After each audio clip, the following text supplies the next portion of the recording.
আপনি কি জানেন, ঘুম ভাঙার পর একটি মাত্র দোয়া আপনাকে আল্লাহর রহমতের দরজায় পৌঁছে দিতে পারে? আজ এমন একটি পদ্ধতির কথা বলবো, যা আপনাকে বানিয়ে তুলতে পারে দোয়া কবুল হওয়ার সৌভাগ্যবান একজন। গভীর রাতে আপনার জেগে ওঠাই হতে পারে সবচেয়ে বড় নেয়ামত। প্রিয় দর্শক, আসসালামু আলাইকুম ওয়া রহমাতুল্লাহি ওয়া বারাকাতুহু। গভীর রজনীতে অনেক সময় নিজের অজান্তেই আমাদের ঘুম ভেঙে যায়। সে সময় আমরা হয়তো জাগ্রত হয়ে আবার ঘুমিয়ে যাই বা ভিন্ন কোনো কাজ করে থাকি। হাদিসে এসেছে, কেউ যদি ঘুম ভাঙার পর আল্লাহর কাছে এই বিশেষ পদ্ধতিতে দোয়া করে, আল্লাহ তাআলা তার দোয়া কবুল করেন। প্রকৃত মুমিন সুযোগের অপেক্ষায় থাকে মোক্ষম সময়ের জন্য, যে কোনো সময় আল্লাহ তার উদ্দেশ্য পূরণ করবেন। মূলত এ সময় দোয়া কবুল হওয়ার বিশেষ কারণ রয়েছে। তা হচ্ছে, এমন ব্যক্তি ঘুম থেকে জাগ্রত হয়ে সঙ্গে সঙ্গে আল্লাহকে স্মরণ করবে এবং তার কাছে প্রার্থনা করবে, যার অন্তর সর্বদা আল্লাহর সঙ্গে সম্পৃক্ত। ঘুম থেকে জাগ্রত হয়েই আল্লাহকে স্মরণ তার কাছে অনেক পছন্দনীয়। তাই যে ব্যক্তি এ অবস্থায় প্রার্থনা করবে, আল্লাহ তার দোয়া কবুল করবেন।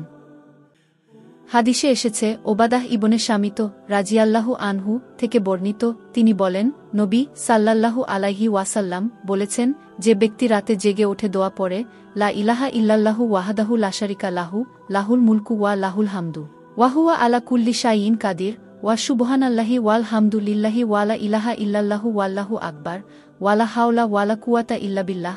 অর্থ, এক আল্লাহ ছাড়া প্রকৃত কোনো ইলাহ নেই। তিনি এক, তার কোনো শরিক নেই। রাজ্য তারই, যাবতীয় প্রশংসা তারই। তিনিই সব কিছুর উপর শক্তিমান। যাবতীয় হামদ আল্লাহরই জন্য।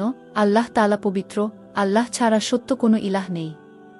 আল্লাহ মহান, গুনাহ থেকে বাঁচার এবং নেক কাজ করার কোনো শক্তি নেই আল্লাহর তাওফিক ছাড়া। অতঃপর বলে, হে আল্লাহ, আমাকে ক্ষমা করুন, বা অন্য কোনো দোয়া করে তার দোয়া কবুল হয়। অতঃপর অজু করে নামাজ আদায় করলে তার নামাজ কবুল হয়। সহিহ বুখারী হাদিস 1154।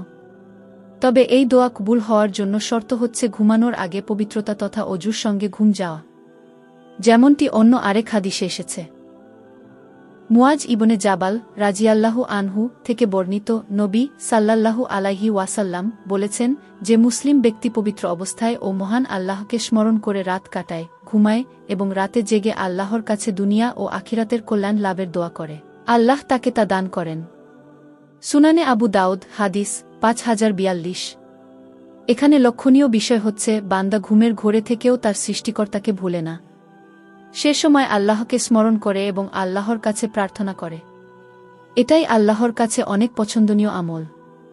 বন্ধুরা, রাতের নিস্তব্ধতায় আল্লাহর দরবারে চোখের পানি ফেললে তা কখনো বিফলে যায় না। যারা ঘুম ভাঙার পর আল্লাহকে মনে রাখে, আল্লাহ তাদেরকে ভোলেন না। আসুন আমরাও এই প্রিয় আমলটি নিজের জীবনে স্থায়ী করি। ভিডিওটি ভালো লাগলে অন্যদের সঙ্গেও শেয়ার করুন, হয়তো আপনার শেয়ারের মাধ্যমে কেউ জীবনের গুরুত্বপূর্ণ মোড় নিতে পারে। সাবস্ক্রাইব করে পাশে থাকুন ইসলামিক অনুপ্রেরণায়।